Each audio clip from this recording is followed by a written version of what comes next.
ہم نے بعض رسولوں کو بعض کے اوپر فوقیت دی ہے، اور فرمایا وَكُلًّا فَضَّلْنَاهُ، یعنی مطلب یہ ہوا کہ اللہ رب العالمین نے ہر نبی کو ایک الگ معجزہ دیا، ایک الگ فوقیت دی۔ فرمایا وَلَقَدْ كَرَّمْنَا بَنِي آدم، ہم نے آدم کو اپنے دست مبارک سے بنایا۔ اور عجیب بات تو یہ ہے کہ اللہ رب العالمین کے دونوں ہاتھ داہنے ہیں، لیس کمثلہ شیء، اس کی معیار کیا ہے، وہ کس طریقے کو اللہ کو معلوم ہے۔ تو اللہ نے آدم کو اپنے ہاتھ سے بنایا، اور وَكَلَّمَ اللَّهُ مُوسَىٰ تَكْلِيمًا، اور اللہ نے موسیٰ سے براہ راست کلام کیا، یہ فضیلت ہے۔ اور حضرت عیسیٰ کے تعلق فرمایا گیا کہ یہ روح القدس تھے، یا روح الامین کہتے ہیں، کہ یہ مردے کو زندہ کرتے تھے اللہ کی جانب سے باذن اللہ۔ تو بعض نبیوں کو بعض کے اوپر فوقیت دی گئی، لیکن رسولوں کی فوقیت دو درجے کی ہے، دو قسم کی ہے، ایک ہے جزوی اور ایک کہلاتا ہے کلی۔ یعنی تمام نبیوں کی جو اللہ نے فوقیت دی، جو معجزہ دیا، وہ جزوی تھا، ان کی زندگی موجود تھی، وہ حیات سے تھے، تب تک ہی محدود تھا۔ حضرت عیسیٰ کو اللہ نے اس بات پر مکلف بنایا کہ وہ کوڑ کی بیماری کو ٹھیک کرتے، بچپن سے ماں کے رحم مادر سے پیدا ہوا بچے کی اگر نابینا ہے اس کو اپنے ہاتھوں کو پھیرتے اور ٹھیک کر دیتے باذن اللہ۔ دنیا سے رخصت ہو گئے، ان کے معجزہ ختم ہو گیا۔ موسیٰ وہ اللہ سے کلام کرتے، وہ دنیا سے چلے گئے، اس کے معجزے ختم ہو گئے۔ اور جو کلی فضل عطا کی جناب محمد رسول اللہ صلی اللہ علیہ وسلم کو، یعنی ان کے وصال کے بعد، ان کی وفات کے 1450 سال تک بعد بھی قرآن ایک معجزے کی طرح موجود ہے، من و عن موجود ہے، اور یہ کھلی طریقے سے معجزہ ہے۔ تو یہ بعض کی فوقیت دی گئی۔ اللہ فرماتا ہے وَرَفَعَ بَعْضَهُمْ دَرَجَاتٍ، اور ہم نے بعض نبیوں کو یا بعض میں کسی کو الگ درجات میں بلندیاں دی۔ اس میں تذکرہ رسول نہیں ہے، لیکن یہ بات ثابت ہے، مفسر لکھتے ہیں وَرَفَعَ بَعْضَهُمْ دَرَجَاتٍ، اور بعض میں درجات کو جو بلندیاں ہم نے دی، اس سے مراد جناب محمد رسول اللہ صلی اللہ علیہ وسلم ہے۔ اس کے بعد آیت الکرسی ہے۔ آیت الکرسی کے تعلق سے ایک اتنی عظیم آیت ہے، اس تعلق سے ایک حدیث وارد ہے صحیح بخاری کے اندر کہ من قرأ بعد صلاة الفرض، جو شخص فرض نماز کے بعد آیت الکرسی پڑھ لے، اس شخص کے لیے جنت کے علاوہ کچھ نہیں ہے، جو چیز روکتی ہے وہ موت ہے۔ یعنی کہ انسان اگر اپنی زندگی میں ہر فرض نماز کے بعد آیت الکرسی کی تلاوت کرتا ہے تو اس کو جنت سے جانے سے بس ایک چیز روک رہی ہوتی، وہ موت۔ یعنی انسان مرا، اس کا ٹھکانہ جنت ہے، اس کی فضیلت ہے۔ اور بعض آپ نے وہ روایت سنا ہوگا کہ ایک بعض دفعہ حضرت علی رضی اللہ کے موقع پر وہ شیطان آتا اور چلا جاتا، یہ اس کی فضیلت ہے۔ بہرحال یہ آیت الکرسی اتنی عظیم آیت کیوں ہے، اور اس آیت کو اعظم الآیت کہا گیا، یعنی تمام آیتوں کا سردار کہا گیا ہے، تمام آیتوں میں اعظم کہا گیا ہے۔ اس کی وجہ یہ ہے اس آیت میں اللہ رب العالمین نے جتنی اسماء و صفات کا تذکرہ کیا، اس کے علاوہ دیگر کہیں کوئی مقام پہ اللہ کے اسماء و صفاتوں کا ذکر نہیں کیا۔ آئیے اس آیت الکرسی کا ترجمہ دیکھتے ہیں، قرآن سے۔ آیت الکرسی کا ترجمہ قرآن ترجمہ دیکھتے ہیں، یعنی هذه التفسیر من القرآن۔ اول یہ اللہ نے کہا اللہ لا الہ الا هو الحی القیوم، اللہ وہ ہے۔ اچھا، لفظ اللہ یہ بڑی عظیم لفظ ہے، بڑی عظیم لفظ ہے۔ کائنات میں آپ نے ہر قسم کا نام دیکھا ہوگا، سنا ہوگا۔ کوئی شخص مجھے یہ بتلائے کسی انسان نے، کسی کفار نے یا کسی یہود نے اپنا نام یا اپنے اولاد کا نام اللہ رکھا ہے، نعوذ باللہ من ذلک۔ یہ لفظ اتنا جلال والا ہے کہ انسان کو سنتے ہی قبقبے طاری ہو جاتے ہیں۔ اللہ نے کہا اللہ لا الہ الا هو الحی القیوم، اللہ وہ ہے اس کے علاوہ کوئی نہیں. اس کی تفسیر قرآن خود کہتا ہے اللہ وہ ہے جس کے علاوہ کوئی نہیں.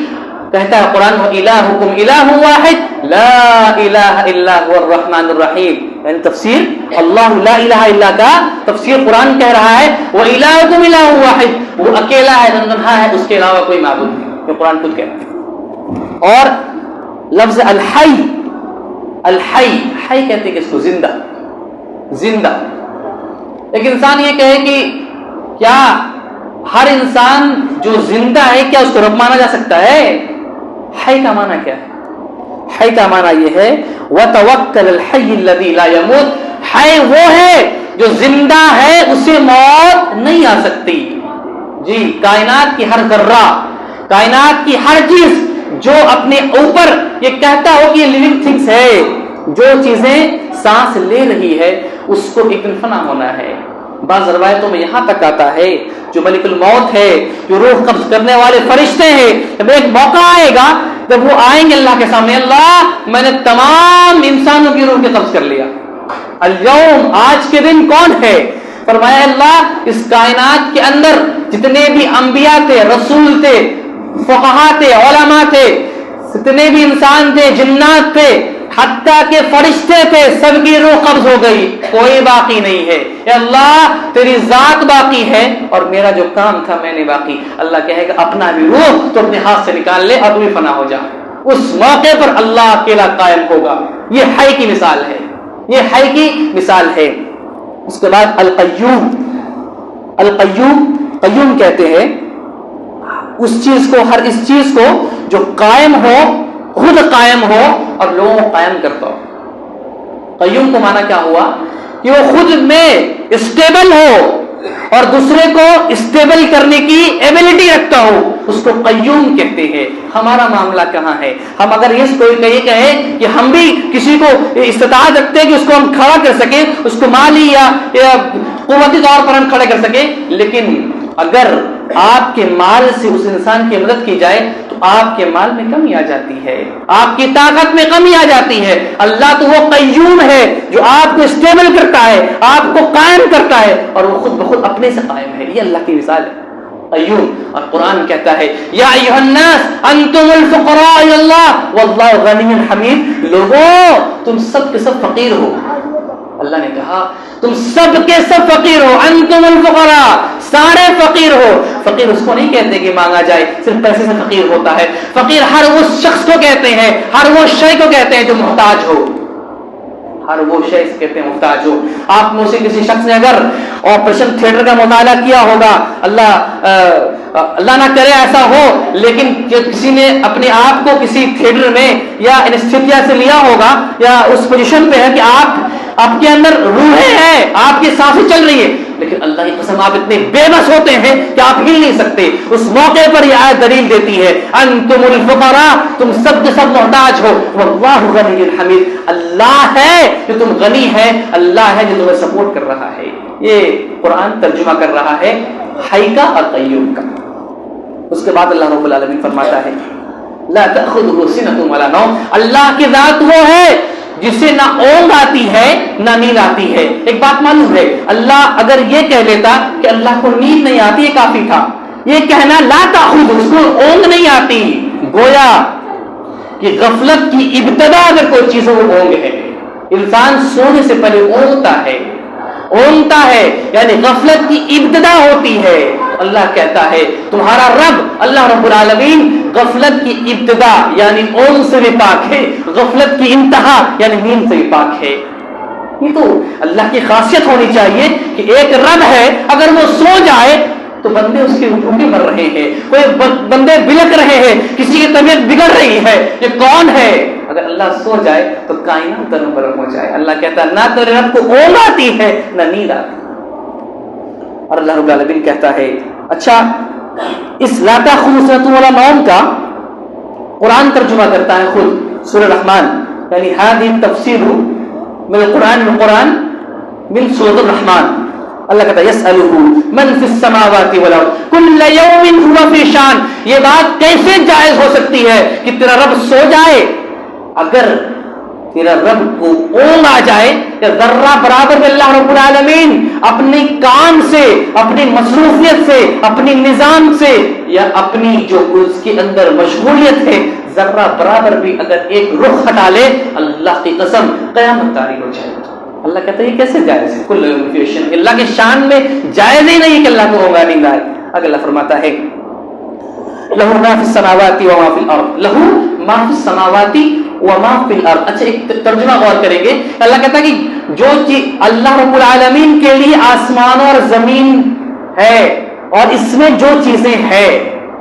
ایک مثال دوں. ایک انسان اگر یہ کہے کہ یہ میری گھر، یہ جو میرا گھر ہے یہ میری پراپرٹی ہے، آپ نے کسی کو رینٹ پہ لگایا، رینٹ والے نے اپنی فرنیچر کو لے کے آئے. میرے بھائی آپ اس گھر کے مالک ہیں، لیکن اگر اس کی صوفہ 30-40 لاکھ روپے کی ہے، لگزریس صوفہ ہے، یا اس کی کار اگر بہت اچھی مرسیڈیز ہے، تو آپ کو حق نہیں ہے، آپ کی زمین آپ کی، آپ کی کار نہیں ہو سکتی. اگر اس کے کار کو اسکریچ کر دیں تو ہو سکتا ہے 5 مہینے کا بھاڑا آپ کا کاٹ لے. یہ معاملہ ہے نا. تو آپ کا گھر ہے، آپ کی اس میں جو سامان ہے اس کی ملکیت نہیں ہے. اللہ نے کہا لہو ما فی السماوات والارض، آسمان اور زمین اللہ کی تو ہے ہی، وما فی الارض، اس زمین میں جو چیزیں ہیں، اس آسمان کے نیچے جو چیزیں بسی ہیں وہ بھی اللہ کی ہیں. مثال کے طور پہ ایک گلاس ہے، ایک بوتل ہے، بوتل آپ کی ملکیت ہے، یہ پانی کسی اور کی ملکیت ہے، تو بوتل پہ آپ کا حق ہے، پانی پہ حق نہیں ہے.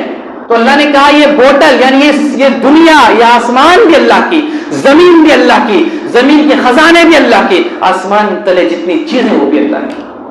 اللہ نے مثال دی اور فرمایا کائنات کی ذرہ ذرہ، کائنات کی ذرہ ذرہ اللہ کی ہے.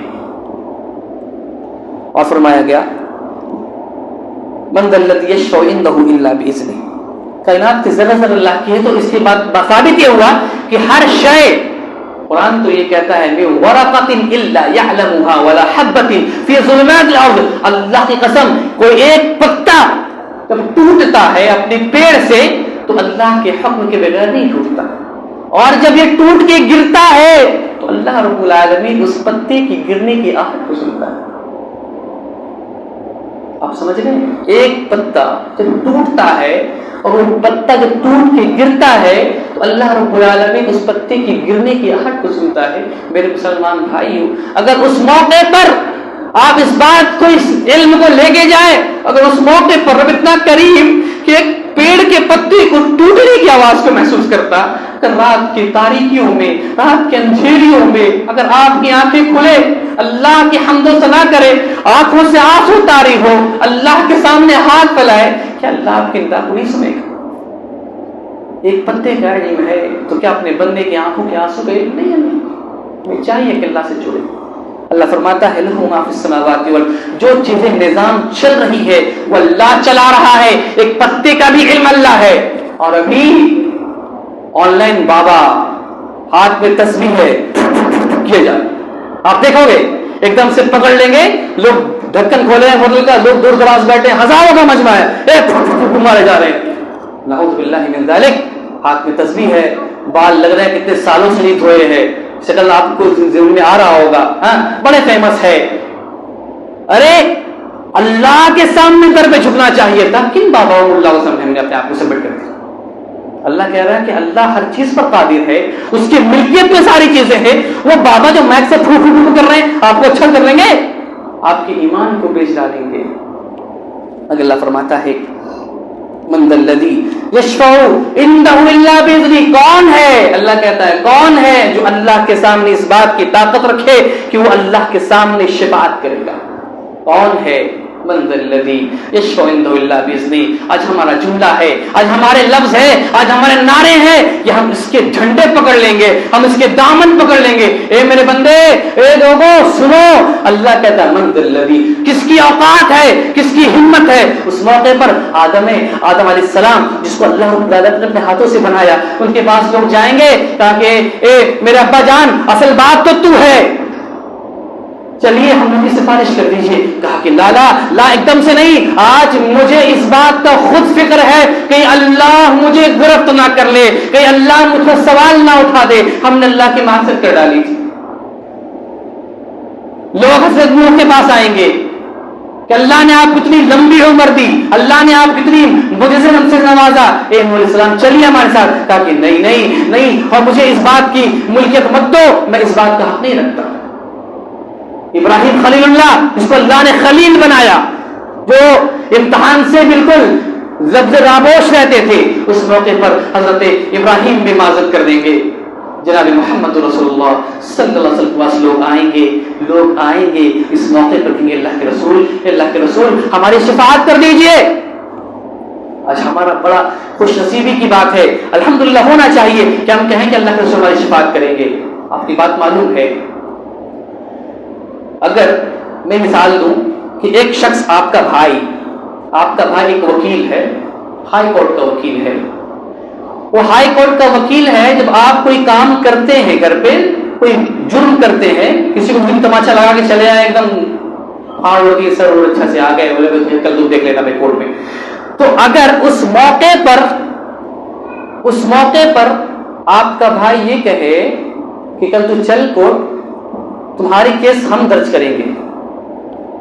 اگر وہ کہہ دے کہ تو سفارش تو چھوڑ دے, کل تمہارے خلاف ہم مقدمے ہم درج کریں گے اور اس جج سے گزارش کریں گے تمہیں کڑی سے کڑی سزا دی جائے, اس وقت آپ کا عالم کیا ہوگا؟ پیروں تلے زمین نکل جائے گی, ابا کے سامنے روتے رہ جائیں گے, کچھ کام نہیں آئے گا. جس نبی پر آج ہمیں فخر ہے کہ ہمارے یہاں شفاعت کریں گے, اس نبی نے اس اللہ رب اس نقصہ کھینچا ہے. اللہ فرماتا ہے کہ ان هذا القرآن مہجورا, جب ہم اور آپ یا کوئی امت کے ایسے لوگ جو قرآن کو چھوڑ رکھے ہوں گے, اللہ کے نبی کے پاس جائیں گے, اللہ کے رسول ہماری شفاعت کر دیجئے. اس موقع پر اللہ کہیں گے اللہ ان هذا القوم, اللہ میرے قوم کے لوگ ہیں, هذا القرآن مہجورا, جن لوگوں نے قرآن کو چھوڑ رکھا تھا, اے اللہ تو ان لوگ ایسی عذاب سے نافذ کر دے جس سے اس کے دل لرز جائے. آپ دیکھ رہے ہیں, جسے آپ اپنا وکیل رہنما بنا رہے تھے, مقدمہ اس کے خلاف جا رہا ہے, اس موقع پر تمام نبی آپ کے خلاف, خود جس پر آپ کی امید تھی وہ آپ کے خلاف چلے گئے, اور جس پر قرآن نازل ہو گیا, اور اللہ کے سامنے جب یہ آپ کے خلاف مقدمے نافذ کریں گے تو کون بچائے گا؟ بھائی قرآن سے جڑنے کی ضرورت ہے. اللہ فرماتا ہے قل للہ شفاعت الجمیع, اس موقع پر اللہ اپنے غصے کو ٹھنڈا کرے گا, اپنے غصے کو نارمل کرے گا, اور شفاعت کی حقدار بنائے گا. نبی اکرم کو اپنی شفاعت کا حقدار پھر اس کو حکم دے گا کہ آپ شفاعت کیجئے, اپنے سر مبارک اٹھائیے, اس موقع پر وہ شفاعت اللہ قبول کرے گا. یہ بات ہے. اس کو اللہ فرماتا ہے یعلم ما بین ایدیہم وما خلفہم ولا یحیطون بشیء من علمہ. علم کی 4 قسمیں ہوتے ہیں, یہ بات نوجوان جو اسٹوڈنٹ ہو لے کے جائے. علم کی 4 قسمیں ہوتے ہیں. سائنس کتنا ترقی کر جائے, اس 3 علم پر مبنی ہو سکتا ہے زیادہ سے زیادہ, ورنہ 2 ہی. 4 قسمیں ہے. یعلم ما بین, اللہ فرماتا ہے یعلم, اللہ جانتا ہے, ما بین ایدیہم, تم نے پیچھے کیا کیا, وما خلفہم, یا تم آگے کیا کرو گے. آج کی سائنس اگر یہ کہے کہ مجھے علم حاضر کا یقین ہے, جو چل رہا ہے, جو سوسائٹی میں جو ایکٹیویٹی ہو رہا ہے, مجھے اس بات کا علم ہے, ٹھیک ہے, چلو بھائی اس سے ایکسپٹ کر لیا گیا. پھر انہوں نے بتایا علم ماضی بھی مجھے معلوم ہے کہ ہسٹری کیا ہوا, فلاں وقت کیا ہوا تھا, کیا بگ بینگ تھیوری آیا, جو اپنی جو من چاہے بکتا چلا جائے, بکتا چلا گیا, آسمان پھٹا, پھر ریولیوشن ہوا, پھر یہ ہوا, پڑے گا دماغ سے بات ایک دم سے لگتا ہے کہ غصہ آتا ہے. بہرحال وہ اپنی تھیوری کو نافذ کرتا چلا جاتا ہے. ٹھیک ہے, پہلے کیا ہوا, اب کیا چل رہا ہے, یا کیا ہوگا, بارش ہو سکتی ہے, اتنی تیز سے ہوائیں چلے گی, جیو والے آپ کو میسج کریں گے اتنی گھر سے باہر نہ نکلے, حالانکہ وہ کچھ ہوتا نہیں, پھر باقی بات نارمل ہو جاتی. یہ 3 علم مان لیے گئی, چلی بات مان لی گئی. ایک علم یہ ہے العلم ما لم يكن ان يكون كيف يكون. ایک بات تو یہ علم حاضر ہے جو ابھی چل رہا ہے, ایک علم جو ہو چکا ہے, یہ علم جو ہو سکتا ہے, پریڈکٹ کر رہے ہیں, اس کو انمان لگا رہے ہیں ایسا ہو سکتا ہے. ایک علم ما یکن, جو چیزیں ہو سکتی تھی اور وہ کیسی ہوتی, کائنات کی کس کی اوقات ہے, اس بات پر بات کر لیں. یہ ایسا ہو سکتا تھا, ایسا ہونے سے ایسا ہو جاتا, کوئی ہے مائک لال نہیں. اللہ رب العزت اس پر بحث کرتا ہے کہ اس معاملے پر ایسا ہوتا تو ایسی واقعات پیش آتی, اگر اللہ رب العالمین 2 رب ہوتا تو ایسی واقعات پیش آتی. یہ علم یقین اور علم معلوم یکن والی علم اللہ رب العالمین کے پاس. علم کی چاہت اللہ کہتا ہے کہ یعلم اللہ اس چیز کا بھی علم رکھتا ہے جو چیزیں چل رہی ہے، جو ہوگا وہ بھی. آج کے سائنس یہ کہتی ہے کہ اس علم کو ہم بھی جانتے ہیں، کل کیا ہوگا الٹراسونوگرافی کے ذریعے ہم بتا دیں گے بچے کے محل مادر میں کیا ہے. لوگوں نے تو ایک کتاب لکھ ڈالی کہ اللہ کہتا ہے ان اللہ عنده علم الساعة وينزل الغيث ويعلم ما في الارحام. اللہ نے کہا کچھ چیزوں کا علم اللہ کو ہی ہے، وہ قیامت کب آئے گا، ماں کے رحم مادر میں کیا ہے، لو میں نے الٹراسونوگرافی کر دی 1500 روپیہ کا، بتا دیا میں نے بیٹا ہے کہ بیٹی. ارے اللہ کے بندے وہ تم نے وہ کب بتایا جب 3 مہینے کی ڈیوریشن ہو گیا یا 2 مہینے کی ڈیوریشن میں.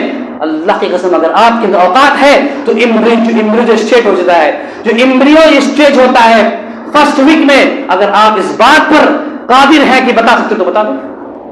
یا اس بچے کے بارے میں یہ بتاؤ یہ دنیا میں آ سکتا ہے کہ نہیں، اس بچے کے بارے میں بتاؤ اس کی رزق کیا ہے، یہ کب مرے گا. اللہ اس انداز سے بات کرتا ہے، اللہ کے پاس اس کے ڈاٹا ہے، یہ کتنی زندگی گزارے گا، کتنا علم حاصل کرے گا، کتنی فائدہ پہنچائے گا، کب مرے گا، یہ اللہ کے پاس ڈاٹا. یہ چھوٹی موٹی بات اللہ نہیں کہتا نعوذ باللہ کہ لڑکا ہے کہ لڑکی. ارے بھائی تو اللہ نے علم عطا کیا، یہ اللہ کی بہت بڑی فضل ہے کہ اللہ نے تمہیں علم عطا کیا، ورنہ تمہارے اندر کیا تھا، کوئی پتے چبا رہے تھے اور پتے اوڑ رہے تھے. اللہ فرماتا ہے وَكَانَ اللَّهُ بِكُلِّ شَيْءٍ مُحِيطًا، اللہ رب العالمین ہر چیز پر قادر غالب ہے. اس کے بعد اللہ فرماتا ہے وَسِعَ كُرْسِيُّهُ السَّمَاوَاتِ وَالْأَرْضَ، کہ اللہ رب العالمین جہاں مستوی ہے، وہ جو کرسی ہے جس کو ہم لوگ کہتے ہیں کرسی ہے، آپ کو معلوم ہے کرسی کتنی بڑی، کرسی کتنی بڑی معلوم؟ اللہ رب العالمین مثال دیتا ہے. یہ کرسی کی مثال یہ ہے کہ ایک واسٹ ڈیزرٹ ہو. بعض مفسرین لکھتے ہیں کہ مثال ایسی ہے کہ ایک واسٹ ڈیزرٹ ہو، بہت بڑی ایک دم سے بہت بڑا جنگل ہو، اس جنگل میں ایک چھوٹی سی انگوٹھی ہو. تو اللہ نے مثال دی کہ مثال ایسی ہے، مفسر لکھتے ہیں کہ مثال ایسی ہے بہت بڑا جنگل ہو، اس میں ایک انگوٹھی ہو، گویا اللہ کے جو کرسی ہے جس پر اللہ کے قدمیں ہیں، گویا یہ ثابت ہوا کہ اللہ کے ہاتھ بھی ہے، اللہ کے پاؤں بھی ہے، اللہ کے پنڈلی بھی ہے. جو بعض لوگ ایک کوٹ کرتے ہیں یہ نتسیہ پرتیماستی والی جو کوٹیشن ہے کہ اللہ کی کوئی عکس نہیں ہے، اس بات کی دلیل نہیں ہو سکتی. اللہ کا ہاتھ ہے، اللہ کی پنڈلی ہے، اللہ کے پاؤں ہیں، کیسا ہے وہ اللہ کو معلوم ہے. تو اللہ کی جہاں قدم ہے جس کرسی پر، اس کرسی کی مثال اس کا جو ایریا ہے وہ یہ ہے کہ بہت بڑا بیوان جنگل ہے. وہ جو انگوٹھی ہے وہ دنیا کی مثال ہے، آسمان اور زمین کی مثال وہ انگوٹھی ہے، اور اللہ کی کرسی کی مثال وہ بیوان جنگل ہے. اور اللہ جس پر مستوی ہے وہ عرش کتنا بڑا، گویا اب یہ کرسی انگوٹھی کی مثال بن جاتی ہے، اور یہ عرش پورے جنگل کی مثال بن جاتا ہے. بس سمجھ آ رہی ہے؟ یہ دنیا انگوٹھی کی مانند ہو جاتی ہے، یہ جنگل کرسی کی مانند ہو جاتی ہے. اور جب عرش کی بات کریں تو اللہ کا عرش کے مقابلے میں یہ کرسی انگوٹھی کی مانند ہے اس جنگل میں، اور یہ عرش اللہ کا. اور اس عرش کو 8 فرشتے اٹھائے ہوئے، جی سمانیت 8 فرشتے اٹھائے ہوئے. اور ان فرشتوں کا عالم یہ ہے کہ کان کے لو سے لے کر کے کاندھے تک کا جو ڈسٹینس ہے، اگر اسے 70,000 سال تک اس سے ٹریول کیا جائے، کس سے؟ براق سے، تو اس معاملے کو اس ڈسٹینس کو کور نہیں کیا جائے گا. اتنی لمبے فرشتے اللہ کے عرش پہ کھڑے. بعض جہلا یا بعض منطقی بچے جو ابھی جن کو صحیح طور پہ اسلام کہتے کہ اس کو معلوم نہیں ہے، وہ سوال کرتے مولوی صاحب ایک بات بتائیے، اللہ کا عرش اتنا بڑا جس میں اللہ سما گیا، تو عرش بڑا یا اللہ؟ عرش بڑا یا اللہ؟ نعوذ باللہ من ذالک. یہ ان سوالوں سے انسان کو بچنا چاہیے. وہ قادر ہے. ایک بات بتاؤ مجھے، ایک خالق ہے، اس نے جو چیزیں بنائی، ظاہر ہے وہ خالق بڑا ہوتا ہے ہمیشہ. جی وہ اللہ عرش پر کیسے ہے وہ اللہ کو معلوم ہے. اتنا جاننا چاہیے کہ الرحمن علی العرش استوى، اللہ رب العالمین جو ہے وہ عرش پر مستوی ہے. مستوی بات ختم، بیٹھا ہے، کھڑا ہے، اونگ رہا، وہ آپ کو نہیں جاننا. مستوی ہے، اس پر بات ختم ہو گئی. اس پر اللہ رب فرماتا ہے 10 منٹ اور وقت لگے گا تھوڑا. اللہ رب فرماتا ہے کہ ابراہیم اور نمرود کا قصہ ہے. ابراہیم اور نمرود کے واقعات کو اللہ رب العالمین نے اس کنورسیشن کو بیان فرمایا کہ نمرود نے کہا کہ انا ربک، میں بھی رب ہوں، فاتی بہا من المشرق، میں بھی رب ہوں، میں بھی انی یحیی و امیت، میں بھی لوگوں کو زندہ کر سکتا ہوں، مار سکتا ہوں. وہ کیسے؟ بولے ایک قیدی کو لایا جس پر یہ قتل نافذ ہونا تھا، اس قیدی کو چھوڑ دیا گیا، اور ایک بے گناہ کو لایا جس کو چھوڑنا تھا، اس کو قتل کر دیا. کہا کہ یہ ہے، میں بھی زندہ کر سکتا ہوں، مار سکتا ہوں. کہا کہ بس ایک اور کام کر دو، چلو اس بات کو تو میں مانوں گا نہیں، ایک چھوٹی سی کام کر دو. فأتی بہا من المشرق، میرا رب تو وہ ہے جو مشرق سے سورج کو نکالتا ہے، مغرب میں ڈباتا ہے. تم ایک کام کرو، مغرب سے نکالو اور مشرق میں ڈبا دو، مشرق سے ڈبا دو. ہار گئے. اس کے بعد ایک واقعہ ہے، جب یہ واقعہ ختم ہو گیا تو اس واقعے میں ابراہیم صلی اللہ علیہ وسلم نے کہا کہ اللہ کہ فامات اللہ من عام فبعث، اللہ تو مردے کو زندہ کیسے کرتا مجھے جاننا ہے. کہا کہ فامات اللہ، کیا تمہیں اس بات ایمان نہیں ہے؟ کہ اللہ ایمان ہے، بس مجھے اپنی آنکھوں سے دیکھتا ہے، عن یقین کرنا ہے. کہا کہ ٹھیک ہے، 4 مختلف پرندے کو لے لو، 4 الگ الگ برڈس کو لے لو. الگ الگ برڈس کو، الگ الگ پرندوں کو لایا جاتا ہے، ذبح کیا جاتا ہے، اس کے گوشت کو قیمہ بنایا جاتا ہے، جی قیمہ بنایا جاتا ہے، اور سارے کو مکس کیا جاتا ہے. اور فرمایا کہ 4 الگ الگ پہاڑیوں پہ رکھو، اور کہا کہ ایک کر کے نام لو، کوے کو بلاؤ، کبوتر کو بلاؤ، فلاں کو بلاؤ، فلاں کو بلاؤ. اس گوشت کے ٹکڑے کو ایسا وہ ریاکشن ہوتا ہے ادھر سے ادھر، ادھر سے ادھر ہو کر کے پھر وہ سارے زندہ ہو جاتے ہیں. جو لوگ اس بات کی دلیل دیتے ہیں کہ ہم مسلمان ہیں، قبر میں ڈالا جاتا ہے، ہمیں عذاب قبر ہوتا ہے، جو لوگ جلا دیے جاتے ہیں، جو لوگ سمندر میں، اس کا کیا حال ہے؟ انہیں بھی عذاب قبر ہوتا ہے. اس کی مثال کیسی ہے اللہ کو معلوم. اس پر اللہ فرماتا ہے مثل الذین ينفقون اموالهم، 14 آیت اللہ نے بیان فرمائی صرف صدقہ خیرات کے لیے. اس کے بعد اللہ نے فرمایا کہ ایک انسان اگر 1 روپیہ اللہ کے راہ میں خرچ کرتا ہے، اللہ نے 700 گنا یا اس سے زیادہ بڑھا دیتا ہے. تو ہمیں چاہیے اس رمضان کے مہینے میں زیادہ خرچ کرے. اللہ نے فرماتا ہے انما البیع مثل الربا، بے شک اللہ رب العالمین نے سود کو حرام کیا اور بزنس کو حلال کیا. اور ابھی جو مسلمان ہمارے چل رہے ہیں شیئر مارکیٹ میں، بچے لگائے جا رہے ہیں، دن بھر اس کو شیئر دیکھ رہے کتنا بڑا، کتنا گھٹا، کتنا بڑا. وہ آپ تحقیق کر لیں، اس پر ایک انشاءاللہ عنوان آئے گا، تحقیق کریں کس کمپنی میں لگانا جائز ہے اور یہ کمپنی کتنا اسپیڈ سے بڑھ رہا ہے، کیا کچھ ہے، یہ سارے علماء سے پوچھ کے لگائے، ورنہ حرام خوری سے بچے. اللہ بھی فرماتا ہے سود کا بدل قرض ہے، سود کا بدل اللہ نے نافذ کیا قرض ہے. اور قرض کی مثال ایک حدیث میں ہے کہ انسان اگر جو لین دین کرے، قرضہ لے اور لکھے نہیں تو اللہ اس کو کوئی عمل قبول نہیں کرتا. جی تو انسان اگر قرض لے اور اس لین دین کو لکھے نہیں اور گواہ نہ بنائے، اللہ ایسے انسان کے عمل قبول نہیں کرتا. ہمیں چاہیے جب لین دین کا معاملہ ہو تو اسے لکھ لے اور گواہ بنا لے. اللہ فرماتا ہے سورہ بقرہ کی آخری آیت جو بڑی ہی مجرب اور اہمیت کے حامل ہے، اور آپ کو یہ بات معلوم ہونی چاہیے، یہ 2 آیتیں کہاں ملی؟ کوئی نوجوان بتائے گا مجھے؟ یہ 2 آیتیں نازل کہاں ہوئی، کہاں آپ سب کو ملا؟ کوئی؟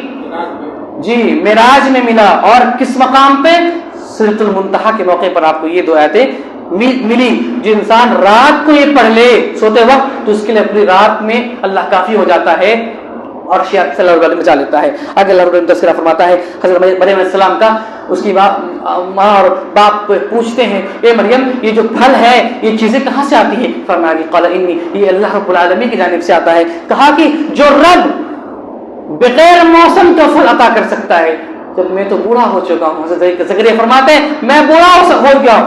مثال بتایا گیا کہ جو رب بغیر موسم کا پھل، ٹھنڈے کے ٹائم میں آم وغیرہ اگر مل جائے ابھی تو آپ کی دماغ کہاں سے کہاں چلے. الگ بات ہے وہ جو کولسٹرول اور الگ بات چھوڑ، جو ایک مثال دی گئی. کہا کہ بے موسم کے پھل کہاں سے آتے ہیں؟ کہا کہ اللہ نوازتا ہے تو اس موقع پر اس کے اندر امید آتی ہے. حضرت زکریا کہتے ہیں یا اللہ جب تو قادر ہے کہ بغیر موسم کا تو پھل دے سکتا ہے تو اس بات پر بھی قادر ہے کہ تو بغیر عمر کا بھی اولاد دے دے. یعنی ان کی عمر ہو چکی تھی، بڑھاپے کا عالم تھا، اور اپنے رب کو رات کی تاریکیوں میں چپکے چپکے پکارتے ہیں نداء خفیہ. قال رب انی وهن العظم منی، اللہ نے اس کے اولاد عطا کیا اور نام فرمایا یحییٰ نام رکھا. آگے اللہ فرماتا ہے قل ان کنتم تحبون اللہ فاتبعونی یحببکم اللہ ویغفر لکم ذنوبکم. کہ اللہ رب العالمین سے تم اگر چاہتے ہو کہ اللہ تم سے محبت کرے، ہر شخص یہ دعوے دار ہے نا کہ ہم اللہ سے محبت کرتے ہیں، ہر کوئی شخص دعوے دار ہے کہ اس سے سے محبت کرتے ہیں. اور ابھی ملک کا بہت بڑا افسر ہو یا بہت بڑا اسٹار ہو، ایک انسان جو بچے اس کے نام کا اسٹار مرواتے ہیں، اس کے نام کے کھودنا کھدواتے ہیں یا اس کے نام کا بال کٹواتے ہیں، اس فیشن کا ٹی شرٹ پہنتے ہیں، اتنی فائن آپ اپنے آپ کو شو کرتے ہیں، ایسے موقع پر اللہ کہتا ہے کہ اگر انسان یہ دعویٰ کرتا ہے کہ تم اللہ سے محبت کرتے ہو. اچھا محبت میں مزہ تب آتا ہے نا کہ دو طرفہ محبت ہو. شاعری تو آپ جانتے ہی ہیں بہرحال جب محبت میں چاشنی تب آتی ہے کہ دو طرفی محبت ہو، ایک طرفہ محبت کافی تکلیف دہ ہوتا ہے، ایسے وقت اللہ نے کہا اگر یہ بندہ چاہتا جان یہ شمار کرنا چاہتا ہے، یہ بیان کرتا ہے کہ اللہ سے وہ محبت کرتا ہے، تو یہ بات لازم ہے اللہ اس سے محبت کرے گا ایک شرط کے ساتھ، تب ان کنتم تحبون اللہ فاتبعونی، اللہ کے رسول جب یہ آپ کے متبع بن جائے، آپ کے اوپر اتباع کرنے والے بن جائے، آپ کے بال، آپ کی چپل، آپ کا کپڑا پہننے کا انداز، آپ کی داڑیاں، آپ کا چلنا، آپ کا سننا، آپ کا بولنا، سارے ویسٹرن کلچر کے بڑے بڑے ایک دم سے اسٹار والے، بڑے بڑے راکس والے، اور آپ کا یہ ایمان کہ ہمارے نبی کی امت میں ہے، سنت پہ ایک دم بالکل دوری، باپ مر جائے تو اس کو، ابھی حال ہی واقعہ بات ہے، ایک والد کا انتقال ہوا، بیٹا کہا لندن میں، ارے فون گیا، اس نے فلائٹ کی ٹکٹ محسوس کی، لاکھوں روپے خرچ کے تتکال ٹکٹ ہوا، جنازہ 2 دن سے رکھا ہوا ہے، برف برف مارا جا رہا ہے، بیٹا آ رہا ہے، بیٹا آ رہا ہے، اب بیٹا جب پہنچا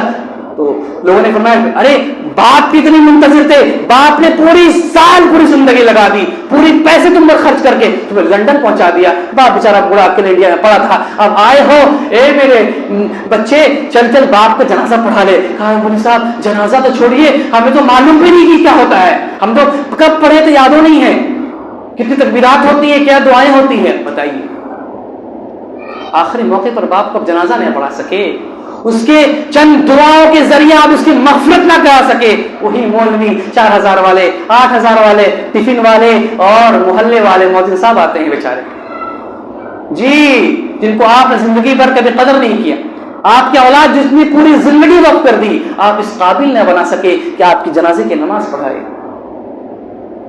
تو ہمیں چاہیے کہ اپنے اولاد کو اس قابل بنائے۔ بہرحال اللہ فرماتا ہے اولئک لا خلاق لهم فی الآخرۃ ولا یکلمهم اللہ ینظر یوم القیامۃ ولا یزکیہم ولہم عذاب علیم، 3 شخص ایسے ہوں گے، یا بعض اس میں روایت میں اس کی تفسیر ہے، اللہ فرماتا ہے کہ جو شخص جھوٹی قسم کھائے اور اپنا مال فروخت کرے کہ خدا قسم اللہ قسم اتنی خریداری ہے، اب مچھلی والے کو دیکھ لو، گوشت والے کو دیکھ لو، ایسا قسم کھائے گا لگ رہا کہ اس پر ہی وحی نازل ہو رہا ہے، ایسا لگتا ہے، ایک دم سے ایسا قسم کھائے گا ایک دم قسم سے تازہ ہے، ایسا ہے ویسا ہے، تو جھوٹی قسم کھا کے جو تذکر اللہ کہتا ہے، ایسے لوگوں سے کل اللہ رب العالمین نہ بات کرے گا، نہ اس کو پاک کرے گا، نہ اس کو کلام کرے گا، نہ اس کو جنت میں داخل کرے گا۔ بعض مفسرین لکھتے ہیں ایک شخص وہ بھی ہے جو اپنے ٹخنوں سے نیچے اپنے کپڑے کو ایذا کو تہبند کو لٹکاتا ہے۔ اللہ سے دعا کریں اللہ ہم سب ان چیزوں سے بچائے اور خیر و صلاح کی توفیق دے، جو چیزیں باتیں سنی اور کہی ہے اللہ ہم سب کو اولاً اس پر توفیق دے، آمین، تقبل یا رب العالمین، وآخر دعوانا الحمد للہ، السلام علیکم ورحمۃ اللہ وبرکاتہ۔